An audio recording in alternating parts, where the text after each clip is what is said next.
صحابی رسول ہے، آپ کے بیٹے بھی صحابی رسول ہیں اور آپ کے پوتے بھی صحابی رسول ہیں، 4 پشتیں صحابی رسول کا شرف حاصل رکھنے والی۔ اور پھر حضرت ابوبکر صدیق رضی اللہ تعالی عنہ وہ ہستی ہیں کہ جن کو رب ذوالجلال نے یہ مقام عطا فرمایا اور یہ شان عطا فرمائی کہ صدیق اکبر رضی اللہ تعالی عنہ اگر اس دنیا کے اندر تھے تو تب بھی مصطفیٰ کے ساتھ تھے، نبوت سے پہلے تھے تو تب بھی مصطفیٰ کے ساتھ تھے، نبوت اعلان نبوت کے بعد دیکھو تو تب بھی مصطفیٰ کے ساتھ نظر آتے ہیں، اور اگر مزار کی طرف دیکھو تو تب بھی مصطفیٰ کے ساتھ نظر آتے ہیں۔ رب ذوالجلال نے آپ کو اتنی مصطفیٰ کی معیت اور سنگت عطا فرما رکھی ہے۔ اور اہل سنت و جماعت کا اجماع علامہ جلال الدین سیوطی علیہ رحمہ نے المتوفی 911 ہجری، علامہ محب طبری نے ریاض الندرہ کے اندر، السوائق المحرقہ کے اندر، شرح عقائد نصفیہ کی مشہور شرح النبراس کے اندر علامہ فرحاروی علیہ رحمہ نے اس بات کو نقل فرمایا، اور بالخصوص علامہ جلال الدین سیوطی علیہ رحمہ نے فرمایا کہ ان افضل اجمع اہل سنت والجماعہ ان افضل الناس بعد رسول اللہ صلی اللہ علیہ وسلم ابو بکر ثم عمر ثم عثمان ثم علی۔ فرمایا اہل سنت کا اس بات پر اجماع ہے، اتفاق ہے کہ انبیاء اور رسولوں کے بعد سب سے افضل ہستی ابو بکر صدیق ہے، اس کے بعد عمر فاروق ہے، اس کے بعد عثمان ذو النورین ہے، اور اس کے بعد مولا کائنات شیر خدا رضی اللہ تعالیٰ عنہ۔ اور یہ عقیدہ صرف حدیث سے ثابت نہیں بلکہ قرآن سے بھی ثابت ہے، قرآن سے بھی یہ عقیدہ ثابت ہے کہ سب سے افضل ہستی سیدنا ابو بکر صدیق رضی اللہ تعالیٰ عنہ کی ہے۔ اب قرآن کی آیت پڑھیں، سورۃ الحجرات آیت نمبر 13 ہے، رب فرماتا ہے ان اکرمکم عند اللہ اتقاکم، تم میں سے سب سے زیادہ عزت والا وہ بندہ ہے جو سب سے زیادہ متقی ہے، جو سب سے زیادہ پرہیزگار ہے۔ اگر اس کا شان و نزول بات لمبی ہو جائے گی۔ حضرت ثابت بن قیس رضی اللہ تعالیٰ کے بارے میں یہ آیت نازل ہوئی، جو تم سے سب سے زیادہ تقوی والا ہے۔ اب قرآن سے پوچھتے ہیں تیرے نزدیک اور مصطفیٰ کے نزدیک اور رب کے نزدیک سب سے زیادہ تقوی والا کون ہے؟ سورۃ اللیل ہے، رب فرماتا ہے وَسَيُجَنَّبُهَا الْأَتْقَى، اور ضرور ان قریب دور رکھا جائے گا جہنم سے جو سب سے زیادہ متقی ہے۔ الَّذِي يُؤْتِ مَالَهُ يَتَزَكَّى، کہ جس نے مال دیا تاکہ ستھرا ہو، وَمَا لِأَحَدٍ عِنْدَهُ مِن نِعْمَةٍ تُجْزَىٰ، اور اس نے کسی کے احسان کا بدلہ نہیں دینا تھا۔ اور کس لیے مال دیا؟ إِلَّا ابْتِغَاءَ وَجْهِ رَبِّهِ الْأَعْلَىٰ، صرف اپنے رب العلا کو راضی کرنے کی خاطر مال خرچ کیا۔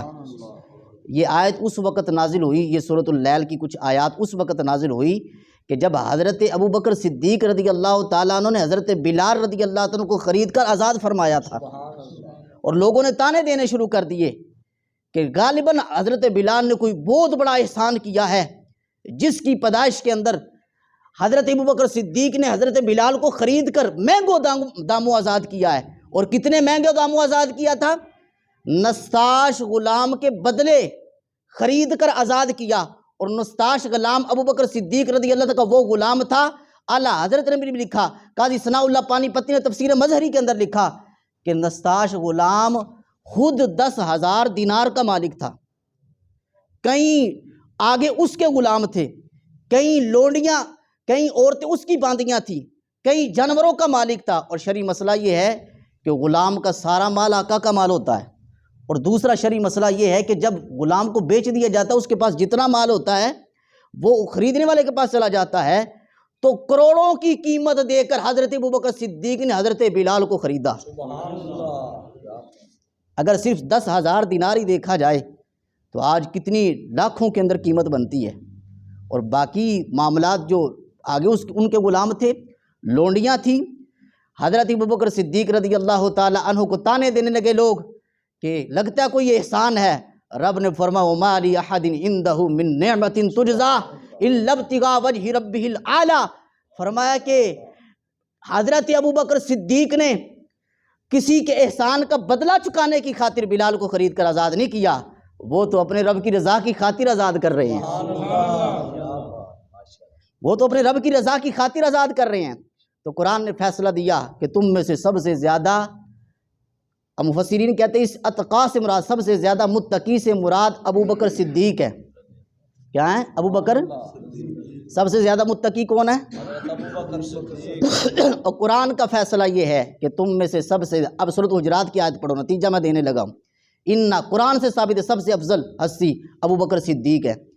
ان اکرمکم عند اللہ اتقاکم، تم میں سے سب سے زیادہ عزت والا وہ ہے جو تم میں سے سب سے زیادہ پرہیزگار ہے۔ قرآن کہتا ہے سب سے زیادہ پرہیزگار ابو بکر صدیق ہے۔ نتیجہ منطق کی روح سے نکلتا ہے کہ سب سے زیادہ عزت والے رسول اللہ کی بارگاہ میں ابو بکر صدیق ہیں، سب سے زیادہ عزت والے خدا کی بارگاہ میں ابو بکر صدیق رضی اللہ تعالیٰ عنہ۔ اسی لیے تو وہ انصر بھائی بھی پڑھ رہے تھے، نہیں جاندا زمانہ عظمت صدیق دی، سارے مل کر پڑھ لیں، نہیں جاندا زمانہ عظمت صدیق دی، پوچھو رسول پاک تو قیمت صدیق دی، پوچھو رسول پاک تو قیمت صدیق دی۔ اب حضور کی بارگاہ میں، حضور کی بارگاہ میں کتنا، حضور کی بارگاہ سے پوچھیں کیا قیمت ہے؟ فرمایا کہ میں نے ہر ایک کے احسان کا بدلہ دے دیا ہے سوائے ابو بکر کے۔ قیامت کے دن میرا رب ابو بکر صدیق کو ان کے احسان کا بدلہ عطا فرمائے گا۔ اور حضرت ابو بکر صدیق رضی اللہ، حضرت محمد بن حنفیہ، بخاری جلد نمبر 1 ہے۔ لوگ کہتے ہیں آج، لوگ کہتے ہیں کہ جی حضرت مولا کائنات آل رسول ہیں اور وہ نسب رسول کی وجہ سے، آل رسول ہونے کی وجہ سے وہ افضل ہیں۔ میں نے کہا قرآنی فیصلہ تو ہو گیا کہ سب سے افضل ہستی ابو بکر صدیق رضی اللہ تعالیٰ عنہ ہیں۔ تم مولا کائنات کو امام مانتے ہو، ذرا یہ بھی پوچھو مولا کائنات کا امام کون ہے؟ تم مولا کائنات کو اپنا پیشوا مانتے ہو، اپنا لیڈر مانتے ہو، ذرا مولا کائنات، باب مدینۃ العلم، دماد مصطفیٰ، ہمراز مصطفیٰ، اخی مصطفیٰ، مولا مشکل کشا، حضرت سیدنا علی المرتضیٰ شیر خدا رضی اللہ تعالیٰ سے بھی پوچھو کہ ان کا امام کون ہے، ان کا پیشوا کون ہے؟ حضرت ابو بکر صدیق، حضرت مولا کائنات شیر خدا رضی اللہ تعالیٰ سے پوچھا گیا، حضرت محمد بن حنفیہ جو حضرت مولا کائنات شیر خدا رضی بیٹے ہیں، اور بخاری ہے جلد نمبر 1 ہے، ای الناس خیر بعد رسول اللہ صلی اللہ علیہ وسلم، کہ رسول اللہ صلی اللہ علیہ وسلم کے بعد سب سے زیادہ افضل ہستی کون سی ہے؟ تو فرمایا ابو بکر صدیق رضی اللہ تعالیٰ۔ عرض کی ثم من، حضور پھر کون سب سے افضل ہستی؟ فرمایا پھر عمر فاروق رضی اللہ تعالیٰ عنہ۔ حضرت محمد بن حنفیہ رضی اللہ عنہ کہتے ہیں پھر مجھے خوف لاحق ہوا کہ اب میں نام عثمان کا لوں گا تو عثمان کا ذکر کریں گے، اب میں پوچھوں گا تو عثمان کا ذکر کریں گے۔ میں نے سوال تبدیل کر دیا، انداز بدل لیا، میں نے کہا ثم انت، حضور پھر آپ ہیں سب سے زیادہ افضل؟ فرمایا ما انا الا رجل من المسلمین، میں تو مسلمانوں میں سے ایک عام سا مسلمان ہوں۔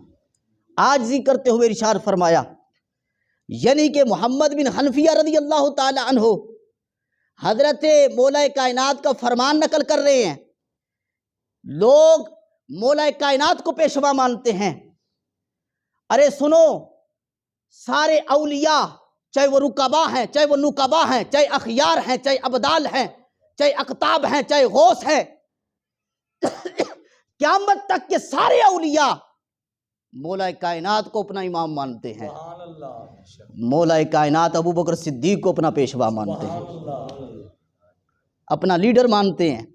حضرت مولا کائنات شیر خدا رضی اللہ تعالی عنہ سے جب پوچھا گیا حضرت ابو بکر صدیق رضی اللہ عنہ کے بارے میں کہ آپ نے بیعت کی، کیوں بیعت کر لی ان کی؟ آپ آل رسول تھے، آپ حضور کے چچا زاد بھائی تھے، بنت رسول آپ کے نکاح میں تھی، لیکن آپ نے بیعت کیوں کی ابو بکر صدیق رضی اللہ تعالیٰ عنہ کی؟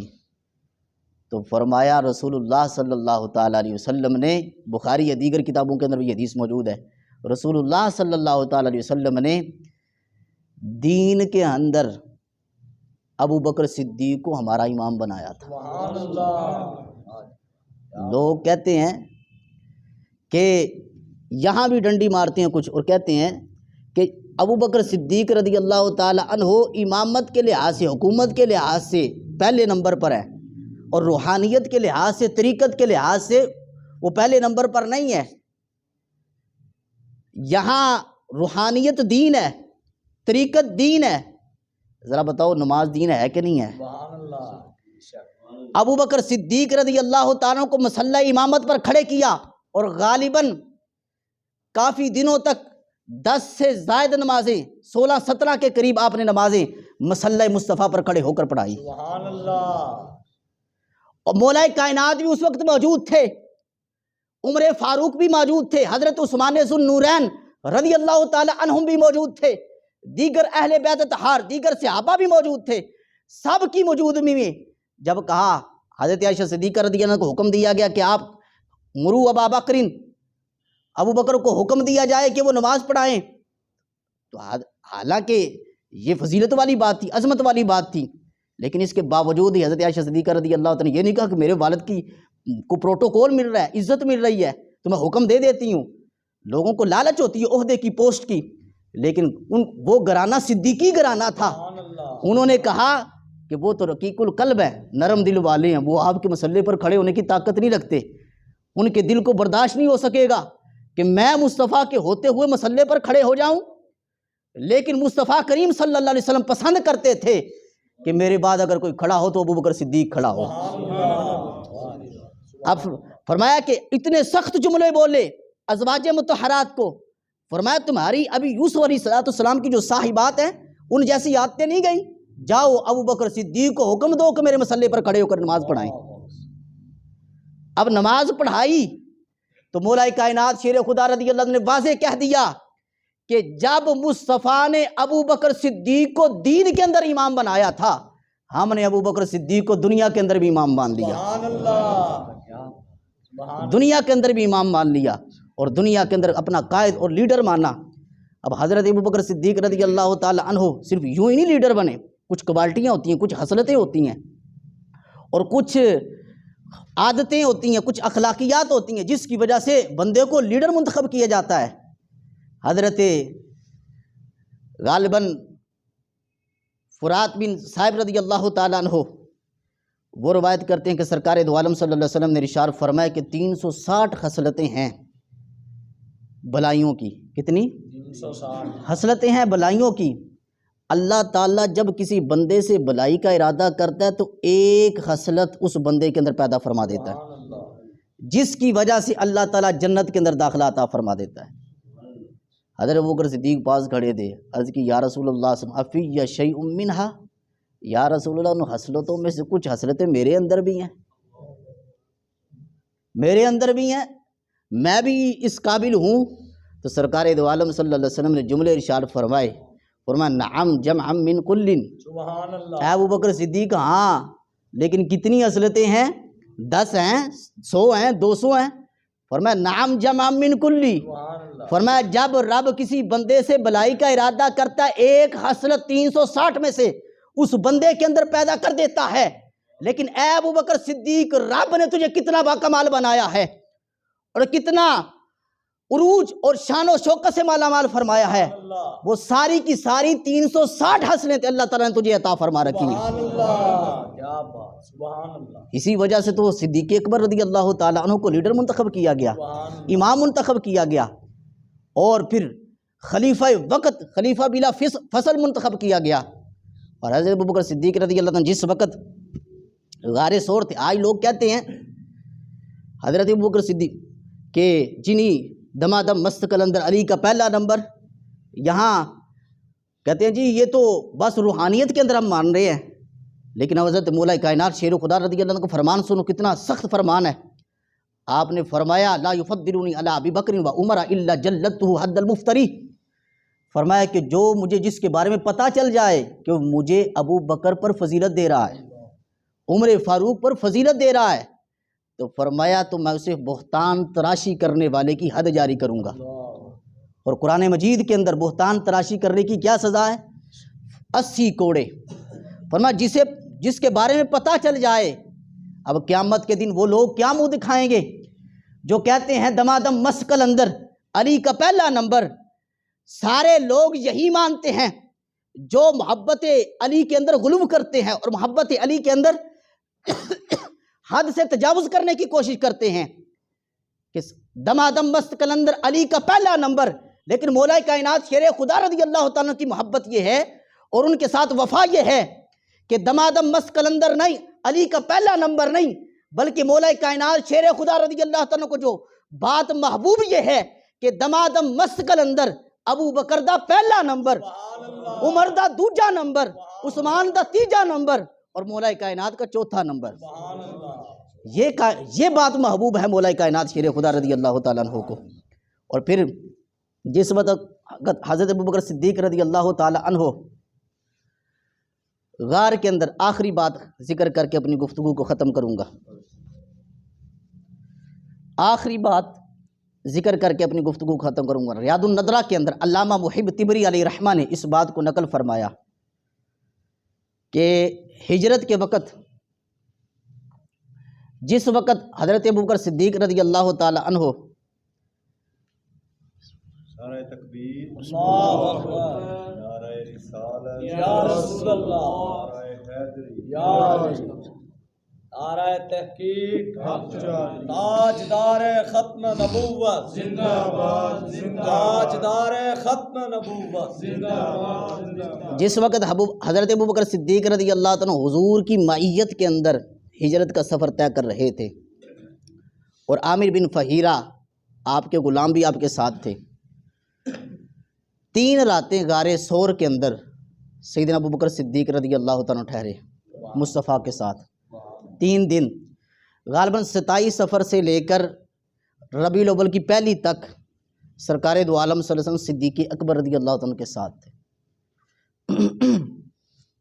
اب لوگوں کفار وہ ارد گرد تلاش کرتے رہے، لیکن دیکھتے کیا ہے کہ کبوتری نے انڈے دیے ہوئے ہیں، جالا تنا ہوا ہے غار ثور کے اندر، تو یہ کیسے اندر کوئی نہیں جا سکتا، تو یہ کیسے ممکن ہے؟ تو غار ثور کے اندر اتنی جلدی جالا لگ جانا، محدثین نے یہاں پر بحث کی کہ اتنی جلدی جالا لگ جانا یہ ممکن نہیں ہے۔ بعض محدثین نے کہا کہ یہ رب کے اذن سے تھا، لیکن بعض علماء نے یہاں بڑی خوبصورت بات لکھی، کہا جالا پہلے کا لگا ہوا تھا لیکن مصطفیٰ گزرے ٹوٹا نہیں۔ سبحان اللہ۔ اب سوال پیدا ہوتا ہے مصطفیٰ گزرے تو ٹوٹا کیوں نہیں؟ تو یاد رکھیں اللہ تبارک و تعالی نے مصطفیٰ کو نور بنایا ہے۔ سبحان اللہ۔ کیا بنایا ہے؟ اور نور کی یہ صفت ہوتی ہے کہ وہ سقیف نہیں ہوتا بلکہ لطیف ہوتا ہے، سبحان اللہ۔ وہ پار سے بھی گزر جاتا ہے، سبحان اللہ۔ اس کے چیز اندر کوئی چیز حائل نہیں ہو سکتی۔ اور پھر ایسا نور کہ جس نور کا فیض خدا کے نور سے ہے، سبحان اللہ۔ وہ نور اور جس کی برکت سے ساری اعلیٰ چیزیں بنی۔ علماء نے لکھا کہ مصطفیٰ گزرے جالا لگا ہوا تھا لیکن ٹوٹا کیوں نہیں؟ اس لیے کہ مصطفیٰ نور تھے، مصطفیٰ گزرے پر جالا نہیں ٹوٹا۔ اب سوال پیدا ہوتا ہے ابو بکر صدیق تو نور نہیں ہے، سبحان اللہ۔ ابو بکر صدیق تو نور نہیں ہے، تو عاشقوں نے بڑا سونا جواب دیا، کہا ابو بکر صدیق نور نہیں ہے لیکن مصطفیٰ سراجم منیر ہیں۔ سبحان اللہ۔ کیا مصطفیٰ جس کے ساتھ لگ جاتا ہے مصطفیٰ کا بدن وہ بھی نور والا بن جاتا ہے۔ سبحان اللہ۔ بے شک۔ تیری نسل پاک میں ہے بچہ بچہ نور کا، تو ہے عین نور تیرا سب گرانہ نور کا۔ سبحان اللہ۔ بے شک۔ مصطفیٰ گزرے وہ نور تھے، جالا نہیں ٹوٹا۔ ابو بکر نے مصطفیٰ کو اپنے کندھوں پر اٹھا رکھا تھا، مصطفیٰ کے بدن کے ساتھ ابو بکر صدیق کے بدن مس تھا۔ مصطفیٰ گزرتے ہیں جالا نہیں ٹوٹتا، اس لیے کہ وہ نور تھے. ابو بکر صدیق گزرے مصطفیٰ کی معیت میں، جالا نہیں ٹوٹا کہ مصطفیٰ کے وجود نے ان کو بھی نورانیت عطا فرما دی تھی. اور حضرت ابو بکر صدیق رضی اللہ تعالی عنہ نے وہاں کے سوراخ سارے بند کر دیے، ایک سوراخ رہ گیا. ابو بکر صدیق رضی اللہ تعالیٰ نے بڑے بڑے تاکہ کوئی مصطفیٰ کو اذیت نہ دے سکے. ابو بکر صدیق رضی اللہ عنہ صفائی کی غار کی، غار کی کیا کر دی؟ صفائی کر دی. جھاڑو دے دیا کہ مصطفیٰ تشریف لے آئیں. آج لوگ جو چاہتے ہیں کہ حضور تشریف لے آئیں تو پھر پہلے ابو بکر صدیق کو سینے میں لانا پڑے گا. مولا کائنات کے صرف نعرے لگانے سے ابو بکر صدیق نہیں، مصطفیٰ نہیں ملیں گے. پہلے ابو بکر صدیق کو سینے میں داخل کرنا پڑے گا. مصطفیٰ ابو بکر صدیق آئیں گے، دل کو صاف کریں گے تاکہ مصطفیٰ تشریف لائیں تو پھر حضور خود جلوہ گر ہو جائیں گے. حضرت ابو بکر صدیق رضی اللہ تعالی عنہ کی محبت دل کے لیے، مصطفیٰ کے حصول کے لیے، حضور کی محبت کے حصول کے لیے ابو بکر صدیق کی محبت ضروری ہے، ان کی الفت ضروری ہے. ابو بکر صدیق رضی اللہ تعالی عنہ نے بڑے بڑے سوراخ بند کر دیے. بڑے بڑے، یہ صرف سوراخ نہیں تھے، گویا کہ ابو بکر صدیق نے سارے سوراخ بند کر دیے. خارجیت کا بھی سوراخ بند کر دیا، رافضیت کا سوراخ بھی بند کر دیا، بڑے بڑے فتنوں کا سوراخ بند کر دیا کہ قیامت تک جو بھی فتنہ اٹھے گا ابو بکر صدیق سے رہنمائی لے لینا، اللہ ہدایت عطا فرمائے گا. اب جس وقت پیاس لگی، علامہ محب تبری علیہ رحمہ نے اس بات کو نقل فرمایا، فعطش عطشا شدیدا، حضرت ابو بکر صدیق رضی اللہ عنہ سخت پیاس لگی. حضرت ابو بکر صدیق رضی اللہ عنہ نے شکایت کی، عرض کی یا رسول اللہ صلی اللہ علیہ وسلم پیاس ہے. اب سوال پیدا ہوتا ہے، جو لوگ کہتے ہیں حضور کچھ نہیں دیتے، وہاں غار تھی، غار ثور تھی، اور وہ بلندی پر، وہاں کیسے ممکن تھا؟ نہ کوئی چشمہ تھا، نہ کوئی حوض تھا، نہ کوئی تالاب تھا. ابو بکر صدیق سوال کر رہے ہیں مصطفیٰ سے. ابو بکر صدیق کو نہیں پتا تھا کہ یہاں کچھ بھی نہیں، میں مصطفیٰ سے مانگ رہا ہوں. ابو بکر صدیق نے مانگا ہے، مصطفیٰ نے منع بھی نہیں کیا کہ ابو بکر کیا کمال کرتے ہو بات، یہاں نہ حوض ہے، نہ پانی ہے، نہ کوئی چشمہ ہے، نہ کوئی وہاں پر نالا بہ رہا ہے، تو پانی کہاں سے میں لاؤں گا، اور پانی کا بندوبست کیسا ہوگا؟ ابو بکر صدیق نے سوال کیا، سرکار نے منع نہیں کیا. ابو بکر صدیق نے سوال کیا اور اس بات کو واضح کیا، قیامت تک کی امت کو بتا دیا کہ لوگوں مصطفیٰ تنہا بھی ہوں، ہاتھ خالی بھی ہوں، اللہ تعالیٰ نے خالی ہاتھوں کے اندر ساری کائنات کے خزانے عطا فرما رکھے ہیں. ساری کائنات کے خزانے مصطفیٰ کو عطا فرما رکھے ہیں. ان کے ہاتھ میں ہر کنجی ہے، مالک کل کہلاتے یہ ہیں. انا آتینا کل کوثر، ساری کثرت پاتے یہ ہیں. رب ہے موتی، یہ ہیں قاسم، رزق اس کا ہے کھلاتے یہ ہیں.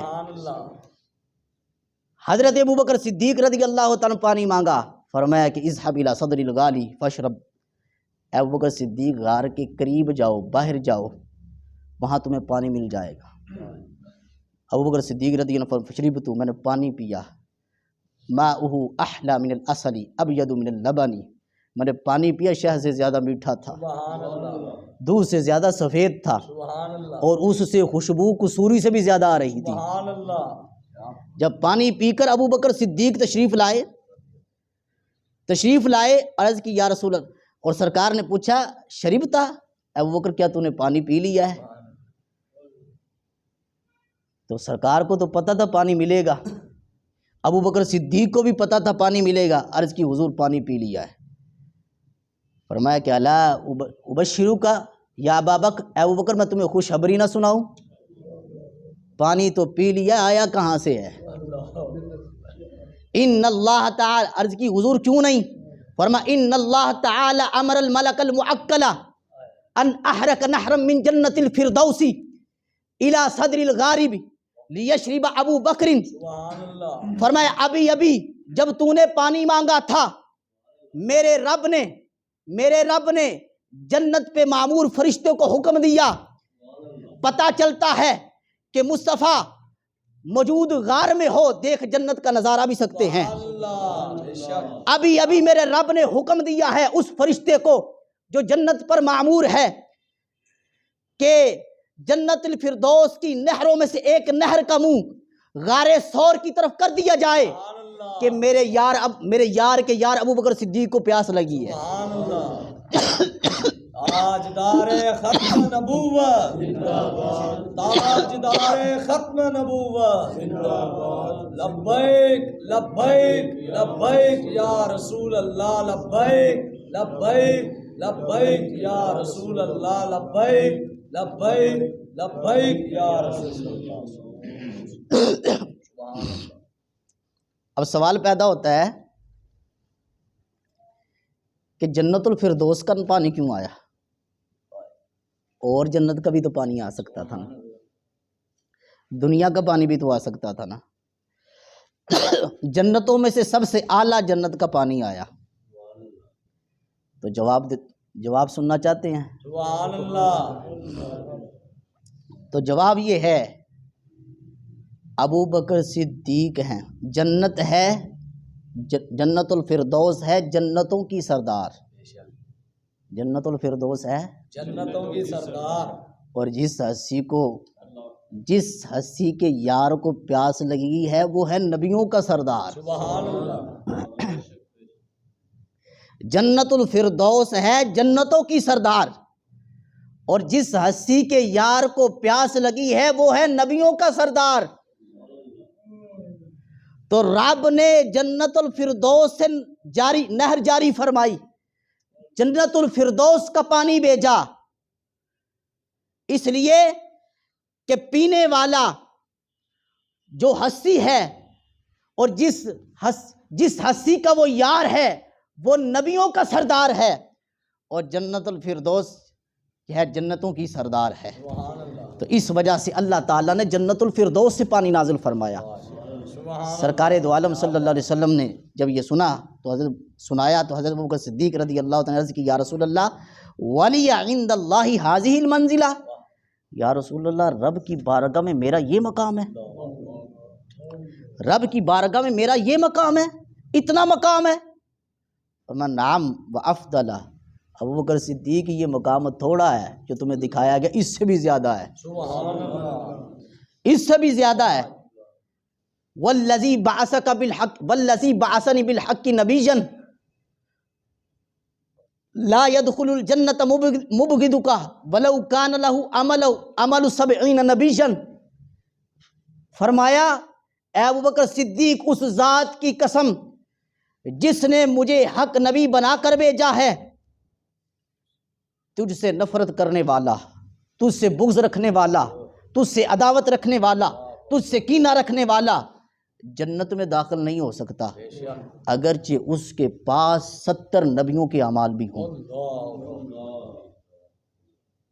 70 نبیوں، قیامت تک ساری امت اکٹھی ہو جائے ایک صحابی کے درجے تک نہیں پہنچ سکتی، اور سارے صحابی اولیاء اکٹھے ہو جائیں ایک نبی کے درجے تک نہیں پہنچ سکتے۔ یہاں ایک نبی کی بات نہیں، 70 نبیوں کے عملوں کی بات ہے۔ اگر اس کے پاس 70 نبیوں کے اعمال بھی ہوں تو فرمایا تجھ سے نفرت کرنے والا کبھی جنت میں نہیں جائے گا۔ جنت میں وہی جائے گا جس کے سینے میں مولا کائنات کی محبت بھی ہے، سبحان اللہ عثمان ذو النورین کی محبت بھی ہے، عمر فاروق کی محبت بھی ہے، حضرت ابوبکر صدیق رضی اللہ تعالیٰ کی محبت بھی ہے، وہی جنت میں جائے گا۔ زمانہ معترف ہے صدیق تیری شان کا، سبحان اللہ زمانہ معترف ہے صدیق تیری شان کا، صدق کا، ایقان کا، اسلام کا، ایمان کا، تجھ سے رونق پائی دین نے عرب میں شام میں، تجھ سے رونق پائی دین نے عرب میں شام میں، مقتدا ہے تو علی کا ابو ذر و سلمان کا۔ میری دعا ہے کہ خلاق کے کائنات جل جلالہ ہم سب کو قرآن و سنت کا فہم عطا فرمائے۔ وما علی الا البلاغ۔